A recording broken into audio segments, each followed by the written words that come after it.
Բագրատ Սրբազանը մտադիր է նորից փողոցային պայքար նախաձեռնել, կմիանաք նրան։ Ոչ։ Ինչու՞։ Որովհետև դա սաղ անրուս քայլ է։ Ես տենց եմ հասկանում։ Կյանքը ցույց տվեց էլի։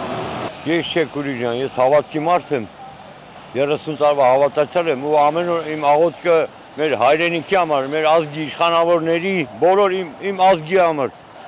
Աստված պահպան մեր հայրենիքը, խաղաղության սիրո լցնի բոլորի սրտերում մարդկանց հոգիներում։ Սիրենք իրար, հարգենք իրար։ Ես աղոթք եմ անում Քուրի ջան։ Բայց Բագրատ Սրբազանն էլ էր հոգևորական, ինչու՞ չեք ցանկանում միանալ նրա պայքարին։ Ամեն բանը նման տիրոջ կամքով, ծառից տերևն ընկնում է, Աստված տենում է։ Դու Աստված զորացնի մեր իշխանավորը, մեր ժողովուրդը, մեր ազգը պահպանելի։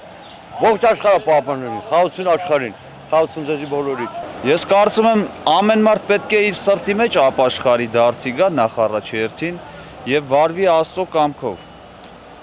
Սա է ճշմարտությունը։ Պետք է մարդը սրտով դառնա դեպի Աստված։ Իրականում գիտեք ոնց Աստված կարող է փոխել ամեն երևույթ, եթե մենք իրեն հավատարիմ մնանք։ Նա կփոխի մեր համար ամեն ճանապարհ կհարթի, որպեսզի մենք ժառանգենք նրա խոստումները։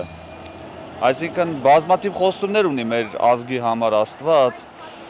ցանկացած անհատի համար հավիտենական կյանք, փրկություն, բոլոր նրանց, ովքեր որ վարվում են իր կամքով։ Իսկ ովքեր որ մերժում են նրան, նրա խոսքը, իհարկե խոսում են քրիստոնեության մասին, ճիշտ է, դուք ձեր հարցը ուղեցիք, նրանք կունենան փրկություն, իսկ ովքեր որ ոչ, նրանք ուղղակի կդատապարտվեն մեղքի հետևանքով, մահվան, հավիտենական բաժանում Աստծուց։ Ըստ Աստծո խոսքի, ես ինչքան տեղեկացված եմ, սա է ճշմարտությունը։ Մեր ազգին պահապան լինի մեր Տեր Աստված։ Հայրը, Որդին եւ Սուրբ Հոգին։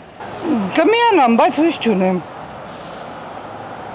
Եթե խելացի ձևով կարողանան անել, ուրեմն կմիանամ։ Այո։ Երևի չգիտեմ, չգիտեմ։ Կարծում եմ ոչ։ Որովհետև պետք չի միանալ։ Չէ, իհարկե, միանշանակ։ Ես ընդ չեմ կդում լրջություն։ Չէ։ Չեմ ուզում։ Ոչ։ Հաշկա,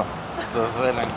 Եթե անցյալը արդյունք չի տվել, հիմիկվանը կտա արդյոք։ Պետք է ավելի ճիշտ եւ կառուցողական լինել։ Մարդիկ պետք է մի քիչ ուղեղով մտածեն, բայց ոչ թե որոշ մարդկանց խաբելով։ Մի քիչ պետք է ուղեղով մտածել։